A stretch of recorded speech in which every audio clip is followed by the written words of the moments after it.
Welcome to morning మన్నా. నేటి వాక్య దర్శనం కొరకు న్యాయాధిపతుల గ్రంథం 16వ అధ్యాయం 28వ వచనం. అప్పుడు సంసోను, యెహోవా ప్రభువా, దయచేసి నన్ను జ్ఞాపకం చేసుకొనుము. దేవా, దయచేసి ఈసారి మాత్రమే నన్ను బలపరచుము.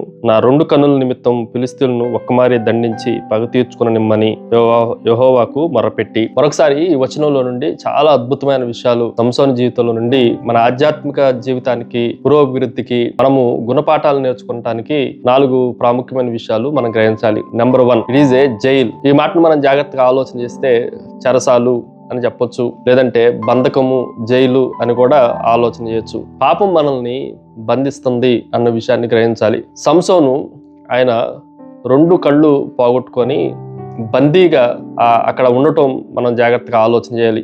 ఆ దాగోను గుడిలో బంధించబడటానికి కారణం ఏంటి అని మనం ఆలోచన చేస్తే పాపమే. ఆ పాపము సంసోన్ని మాత్రమే కాదు, మనల్ని కూడా బంధించి వేస్తుంది. అది చెరసాల్లో, జైల్లో పెట్టేదిగా ఉంటుంది అన్న విషయాన్ని మనం గ్రహించాలి. 2వ విషయాన్ని మీకు జ్ఞాపకం చేస్తాను. ఇట్ ఈజ్ ఏ జడ్జిమెంట్, తీర్పు. ఈ మాటను కూడా మనం జాగ్రత్తగా ఆలోచన చేస్తే సంసోనికి ఒక మాట చాలా స్పష్టంగా అర్థమైంది.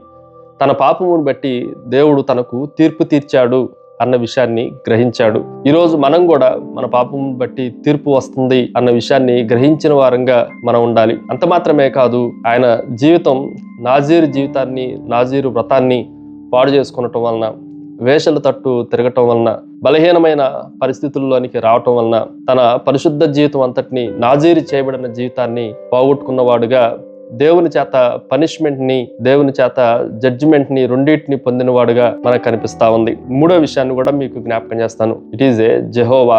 యెహోవా అన్న మాటను మనం జాగ్రత్తగా ఆలోచన చేస్తే, ఇంత భయంకరమైన శ్రమలో, ఇంత భయంకరమైన తీర్పులో, ఇంత అవమానకరమైన పరిస్థితుల్లో కూడా ఆయన యెహోవాకే మొరపెడుతున్నాడు కానీ ఆయన స్వరాన్ని మరి ఏ తట్టు చూపించలేకపోయాడు. ఈ మాట మనం జాగ్రత్తగా ఆలోచన చేస్తే, మనిషి ఎంత దూరం అయిపోయినా, మనిషి ఎంత పతనం అయిపోయినా, మనిషి ఎంత లోతైన దిగజారిన స్థితిలో ఉన్నా, అక్కడ కూడా దేవుడు మన స్వరాన్ని అందుకొని మనకు సహాయం చేయటానికి అత్యంత సమీపంగా ఉండేవాడు దేవుడే అన్న విషయాన్ని సంసోను జీవితంలో నుండి మనం జాగ్రత్తగా గ్రహించి ప్రోత్సహించబడటానికి మనల్ని మనం సిద్ధం చేసుకోవాలి.